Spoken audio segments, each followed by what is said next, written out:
हम उड़ीसा की एक अहम नदी धर्मा तलाश करेंगे। धर्मा नदी के किनारे बेशुमार मनादिर है और इन मनादिर में बेशुमार लोग जो है अपने बुज़ुर्गों की अस्थियाँ डुबोने के लिए आते हैं। यहाँ बंदरगाह भी है। दाएं से बाएं जानिब की अगली कोशिश है हमारी और लिखा हुआ है पंचमी, वसंत पंचमी। जी हाँ बच्चों, वसंत पंचमी जो है इसे आमतौर पर देवी पूजा या सरस्वती पूजा के तौर पर भी जाना जाता है। और ये त्यौहार जो है ये होली के 40 दिन पहले मनाया जाता है, जो आमतौर पर मौसम बहार की आमद की इतला देता है।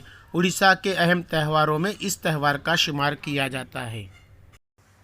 प्यारे बच्चों, अभी हम जो है इस मौके में अपने मुल्क का नाम तलाश करेंगे। जी हाँ बच्चों, आप जानते हैं कि हमारे मुल्क को हिंदुस्तान भी कहते हैं, भारत भी कहते हैं और अंग्रेज़ी में इसका नाम इंडिया है।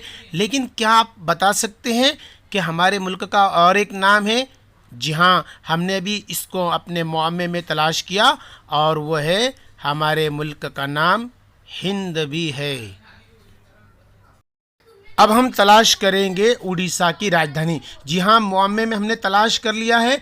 उड़ीसा की राजधानी भुवनेश्वर है और भुवनेश्वर शहर को जो है आमतौर पर मंदिरों का शहर कहा जाता है। यहाँ लिंग राजा का मंदिर और राजा रानी मंदिर बहुत मशहूर है।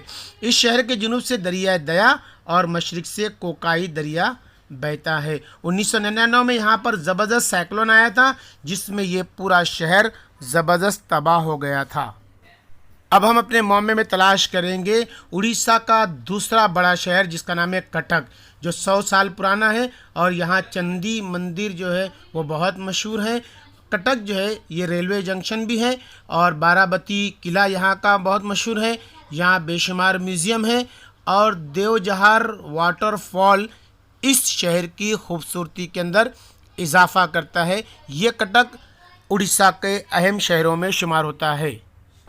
अब हम अपने इस मौके में भारत की दूसरी बड़ी अहम नदी तलाश करेंगे जिसका नाम है गोदावरी। इस गोदावरी नदी पर बेशुमार डैम हैं। इस डैम की वजह से महाराष्ट्र,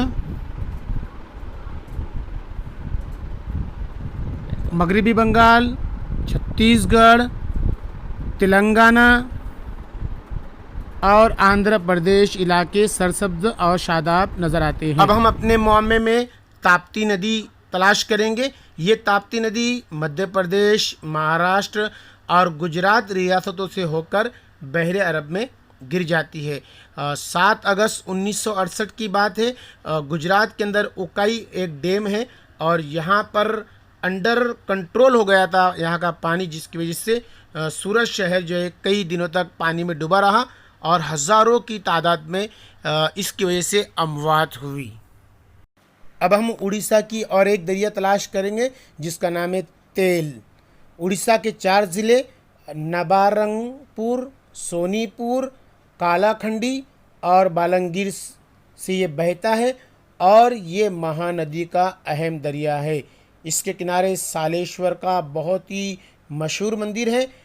इस दरिया पर बेशुमार कुदरती मनाजिर देखने लायक है। अब हम अपने इस मौके में उड़ीसा का एक बहुत ही अहम शहर भद्रक तलाश करेंगे। जी हाँ बच्चों, भद्रक शहर जो है ये भद्राकाली देवता के नाम पर रखा गया है। इसे आमतौर पर दूसरा जलियांवाला बाग भी कहा जाता है क्योंकि यहाँ पर इरम कत्ले आम बहुत बड़े पैमाने पर हुआ था और शहीदों की यादगार यहाँ तामीर की गई है। यहाँ बहुत से मेले और त्यौहार मनाए जाते हैं। भद्रक शहर जो है ये बहुत ही अहम शहर है। अब हम अपने इस मौके में दाएं से बाएं की आखिरी कोशिश तलाश करेंगे। एक त्यौहार है कुमार पूर्णिमा। पूरे चांद के दिन ये त्यौहार मनाया जाता है। आमतौर पर लड़कियां खूबसूरत शौहर हासिल करने के लिए इस त्यौहार को मनाती हैं। ये त्यौहार जो है ये अश्वना महीने के मनाया जाता है। लड़कियां दिन भर रोज़ा रखती हैं और शाम को देवी देवताओं की पूजा करती है।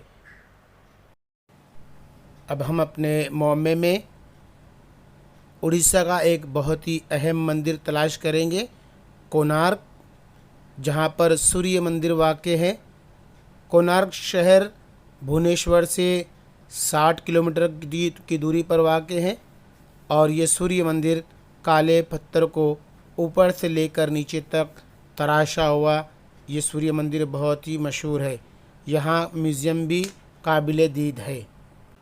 अब हम अपने मुअम्मे के अंदर उड़ीसा का एक अहम त्यौहार महाशिवरात्रि तलाश करेंगे। जी हाँ, हमने महाशिवरात्रि तलाश कर लिया है। ये त्यौहार शिव देवता की याद में मनाया जाता है। शादीशुदा औरतें इस दिन रोज़ा रखती हैं और शिव देवता को दूध, फल और मुख्तलिफ़ किस्म के अनाज की भेंट चढ़ाती है। अब हम अपने मुअम्मे के अंदर उड़ीसा का एक ज़िला तलाश करेंगे, अंगोल। जी हाँ, यहाँ जगन्नाथ का बहुत ही पुराना मंदिर मशहूर है। हिंदुओं के 4 धाम हैं। जगन्नाथ मंदिर का शुमार भी इन धाम में होता है। यहाँ रथ यात्रा बहुत मशहूर है। अब हम अपने मुअम्मे के अंदर उड़ीसा का एक और ज़िला तलाश करेंगे। जी हाँ, हमने संभलपुर तलाश कर लिया है। उड़ीसा का ये चौथा बड़ा शहर है जो महानदी के किनारे पर बसा हुआ है। ये शहर बहुत कदीम है। इसका शुमार हिंदुस्तान के कदीम शहरों में होता है। अब हम उड़ीसा का एक अहम त्यौहार तलाश करेंगे, दुर्गा पूजा। जी हाँ, दुर्गा पूजा ये हिंदुस्तान का एक अहम त्यौहार है और ये हिंदुस्तान के मुख्तलिफ़ रियासतों में मनाया जाता है। आसाम, मगरबी बंगाल, उड़ीसा और त्रिपुरा, इन रियासतों में ये त्यौहार बड़ी जोश व खरोश के साथ मनाया जाता है। अब हम अपने मुअम्मे के अंदर उड़ीसा की एक अहम नदी तलाश करेंगे जिसका नाम है इंद्रावती। इस दरिया पर 5 हाइड्रो इलेक्ट्रिक प्रोजेक्ट तामीर किए गए हैं। इंद्रावती दरिया की वजह से उड़ीसा के अंदर सरसब्जी और शादाबी देखने को मिलती है।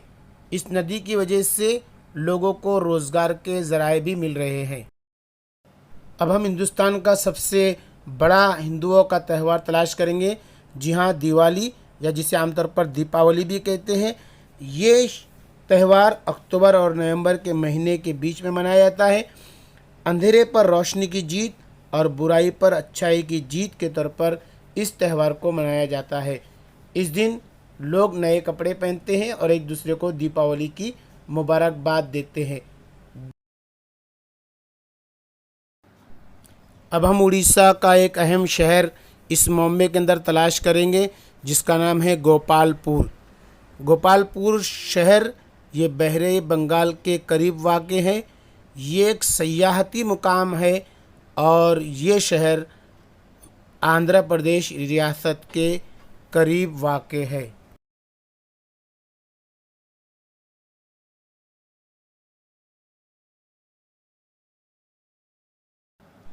हम अब अपने इस मुअम्मे में उड़ीसा का और एक अहम ज़िला तलाश करेंगे जिसका नाम है मलकानगिरी। ये ज़िला आमतौर पर नक्सली इलाके के तौर पर जाना जाता है। अक्सर यहाँ पर पड़ोसी मुल्क के शरणार्थी इस इलाके में आकर बड़ी घुसपैठ करते हैं और इस इलाके की अमन व शांति को गारत कर देते हैं। अब हम अपने इस मुअम्मे की सबसे आखिरी कड़ी तलाश करेंगे, रात की ज़िद। जी हाँ, रात की ज़िद है दिन। वीडियो देखने के लिए बहुत बहुत शुक्रिया। इस तरह की मज़ीद वीडियो देखने के लिए हमारे YouTube चैनल को सब्सक्राइब करें, लाइक करें, कमेंट करें और हो सके तो शेयर करें। जज़ाकुमुल्लाह खैरा व अहसनल जज़ा।